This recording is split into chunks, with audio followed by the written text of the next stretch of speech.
Hi everyone! Sam here. At kung makikita nyo ay nandito na naman tayo sa airport. At meaning lang nun ay this is going to be another travel series. At ang bansang pupuntahan naman natin ngayon ay Hong Kong. Kaya nakapagbayad na tayo ng travel tax. So, ang price pa rin ng travel tax is 1,620. Pwede nyo naman ito bayaran online pag binook nyo yung flight nyo, like sa Cebu Pacific. Pero may additional fee yun. Usually, mga 50 pesos. So, nagbayad ako sa counter C. Tinanong ko kung saan yung mga counters na pwede mo pagbayaran ng travel tax. So, sabi niya is sa may counter B hanggang counter A. Nandito na tayo sa departure board at nakita ko na ang aking flight. 5J272 to Hong Kong. Check-in counter A01 to A03 siya. Napansin ko guys, ang bago dito sa NAIA Terminal 3 is may mga additional na self-check-in kiosk na. Yan o, nakadagdag siya dun sa mga usual na check-in kiosk dito sa airport.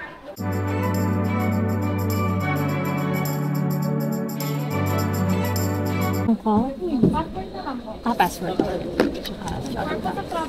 Ang leisure. Wala pa akong tulog. Pasensya na ate. Thank you. Bali, ano lang po kayo, handler? Okay. Thank you.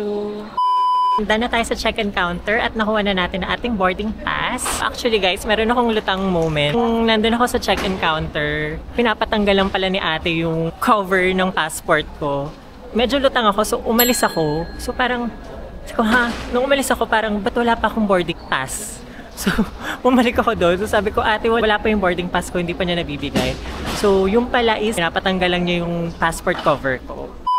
Guys, huwag niyo kakalimutan na mag-register sa etravel.gov.ph 72 hours before your flight. At kung hindi pa kayo nakakapag-register, ay meron naman mga ganito dito sa airport. Scan nyo lang yung QR code na yan para makapag-register kayo sa eTravel.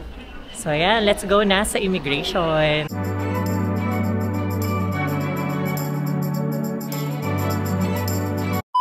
Handa na tayo sa immigration. So pupunta na ako ngayon sa aking boarding gate 107.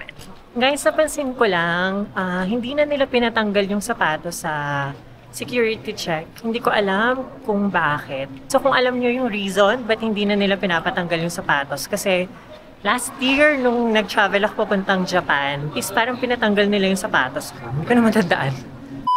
Dito na tayo sa ating boarding gate. Nag-aantay pa lang ako ng aking flight. So 5:30 pa naman yung flight ko. Time check, it's only 1:24 in the morning. Kung napapanood nyo naman yung mga travel vlogs ko, ako talaga is maaga ako nagpupunta sa airport para kung may mangyari mang hassle, marami pa tayong oras. Sa flight nga pala na to sa Hong Kong, nag-book din ako ng travel insurance. Sa may Klook, ang binuko is yung Travel Joy. Price nung Travel Joy is 263 pesos. So, good na yon para sa trip ko sa Hong Kong ng 4 days. Hindi naman required na kumuha kayo ng insurance para sa safety na rin natin. Hindi natin alam ang mga pwedeng mangyari sa atin sa ibang bansa at wala naman sana pong mangyari. Ngayon pa na parang merong mga sunog na nangyayari sa Hong Kong. Wala naman po sana mangyari. Huwag po sana tayo maapektuhan. Okay na rin na protection yon na meron tayong insurance. Sa immigration nga pala, tinanong sa akin is kung may kasama ako. So sabi ko wala. Tapos tinanong niya kung anong work ko. So sabi ko freelance fashion stylist ako pero nagpo-focus ako ngayon sa YouTube channel ko. So tinignan niya yung YouTube channel ko at tinignan din niya yung Instagram ko kung saan nakalagay yung portfolio ng mga works ko sa fashion styling. And then tinanong niya kung hanggang kailan ako. Tinanong niya yung return ticket ko. So, pinakita ko lang sa kanya yung flight itinerary ko sa cellphone from Cebu Pacific. And then, tanong niya, baka naman daw meron akong kikitain dun sa Hong Kong. So, sabi ko, no ma'am. Tapos tinanong din niya kung magsha-shopping ba ako. Sabi ko, hindi. Nandun ako para mag-vlog. So, yan. Yun lang. So, tingin na sa camera and then tatak na rin agad. Flight 5J272. To currently proceed now for the gate number 116 and stand by for your guys' boarding announcement. Many hours later.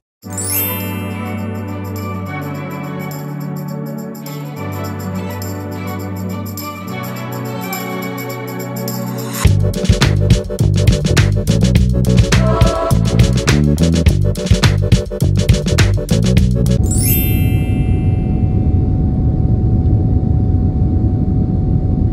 hours later.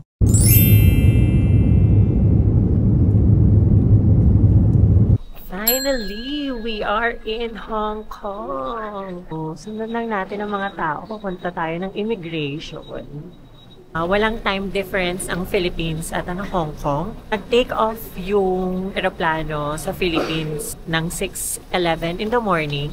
Nag-landing siya dito sa Hong Kong na 7:56. Almost 2 hours din yung travel time. Mahabang lakaran din pala papuntang immigration. Alam ko may parang train pa tayo na sasakyan papuntang immigration. Yan naman ang mga signage, guys. Sundan lang natin sila. So yan, namin nagpapicture dito. So welcome to Hong Kong. Nakapagpapicture tayo doon. So welcome to Hong Kong na signage. Ay na poster. And bababa na tayo dito sa escalator papuntang immigration.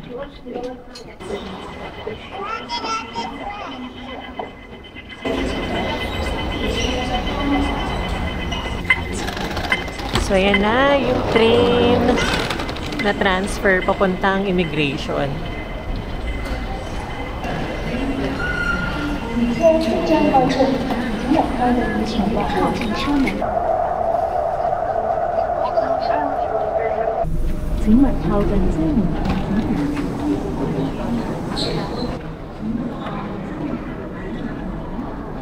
Balik tayo ulit ng escalator to immigration.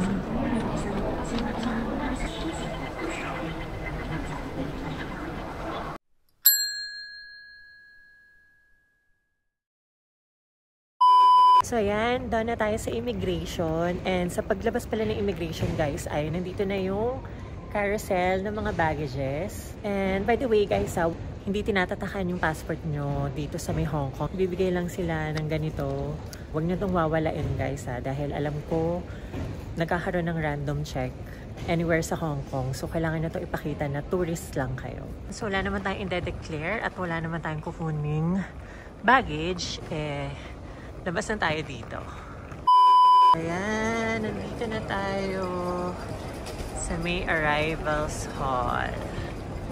So, ang agenda natin dito sa arrivals hall is kukunin natin yung SIM card na nabook natin sa Klook. Tapos, yung Octopus card na binuko rin sa Klook. At mag-withdraw tayo. Nakapagpapicture tayo dito. Parang ginaya natin yung posting ni Catherine doon sa Hello, Love, Goodbye. So, wala lang. Hanapin na muna natin yung Bank of China. Napanood ko sa mga vlogs na yun daw ang magandang bank na wini-withdrawhan dito sa may Hong Kong. Nakita ko na yung Bank of China. So, katabi lang siya ng 7-Eleven. Kasi ito parang may information desk dito. So, katapat lang niya yung Bank of China. So, tara, withdraw na tayo. And guys, nakapag-withdraw na tayo sa Bank of China. Hanapin muna natin ang kuhaan ng SIM card. Dito yan sa may Arrival Hall A. Sa may Hall A siya. Yan na ang Arrivals Hall A. So, andito na yun. Nakalagay dito sa details sa Klook. Yung pick up nung SIM card is sa may counter A02. So, hanapin natin siya. Ayun, nakita ko na. So, ayan na ang A02. So, wait na lang tayo sa turn natin. Ayan, nakuha na natin ang ating SIM card. So, ayan, kailangan ko na lang ma-figure out kung paano natin ito i-activate. Kung SIM card ko pala, guys, is nabook ko sa Klook. Ang price neto is 174 pesos. 5 gigabytes na siya. Tapos, for 5 days na yun, may kasama na siyang 100 minutes local voice minutes. So, ang importante lang naman sa atin is yung data. So, lalagay ko na lang yung link kung saan ko ito binuksaklok sa may description box. So, yan, tanggalin muna natin yung SIM card. So, dito naman sa leaflet na to is meron silang free na ganito na pantanggal ng SIM card. Ayan. So, tanggalin muna natin yung SIM card. So, ito na yung SIM card.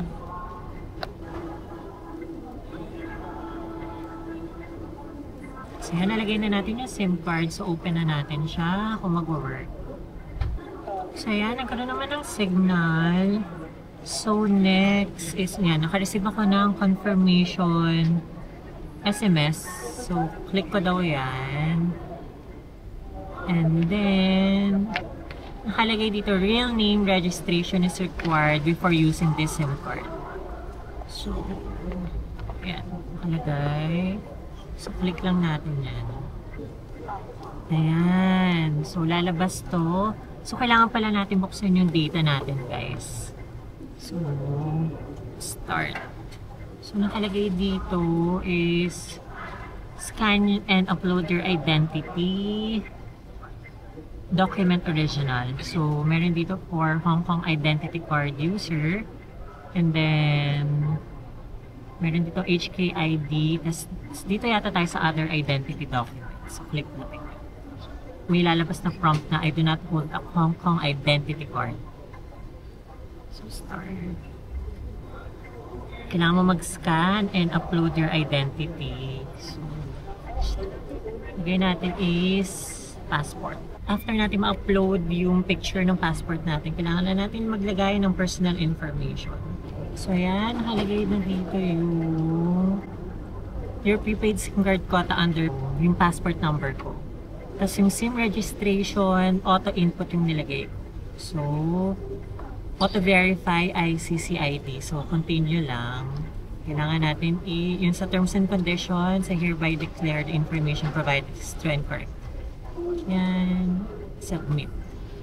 So, yan. Meron ako na-receive na text na thanks for choosing Value GB prepaid SIM. So, yan. I think activated na yun. Yan. Registration submitted. Check na natin kung makakaano tayo ng data natin.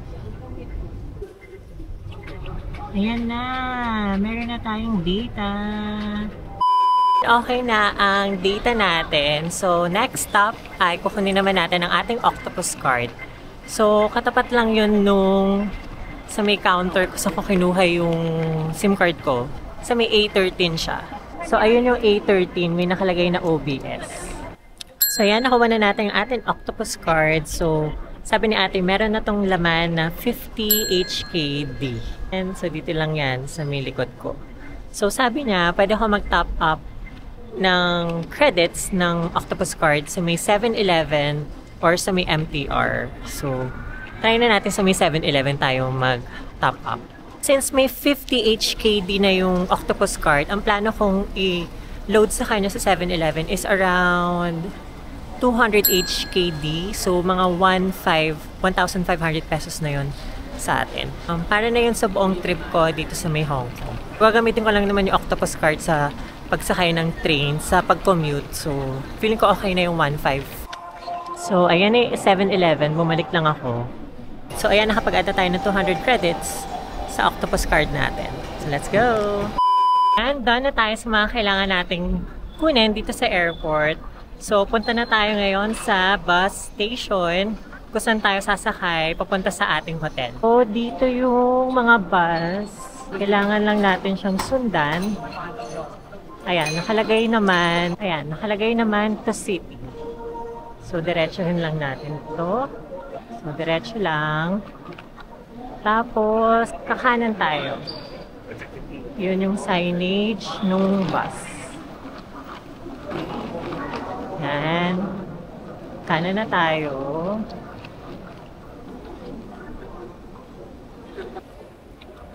Yan. Diretso lang dito sa may exit.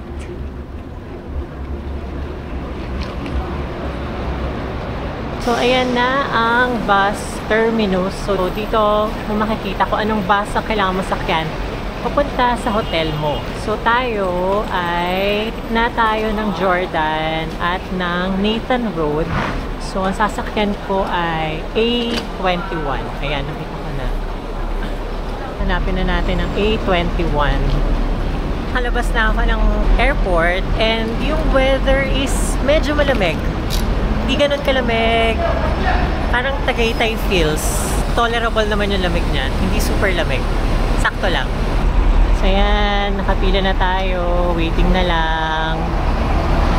Pag Google Maps mo naman, is papakita naman dito sa Google Maps na yung sasakyan mong bus Cebu. 11 stops ako at kailangan kong bumaba sa may Prudential Center sa may Nathan Road.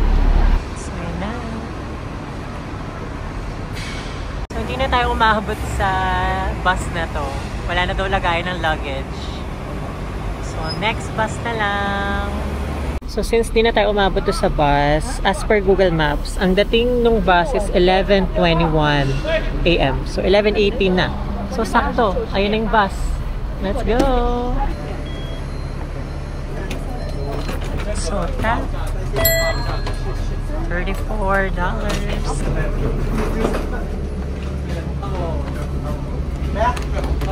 So, ayan. Nandito tayo sa taas for a better view of the city. So, para na rin tayo nag-tour.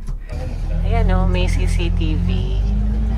Yung double-decker bus. Para nababantayan mo yung bagahe mo sa baba.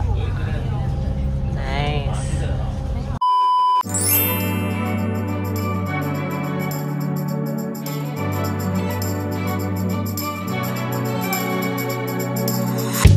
Little longer than a few minutes later. So yan, nakababa na tayo sa ating bus stop. So yung hotel ko is nasa gitna ng Jordan at ng Nathan Road. So hanapin muna natin yung hotel natin. Ayan, nakita ko na yung entrance sa aking hotel. Let's go!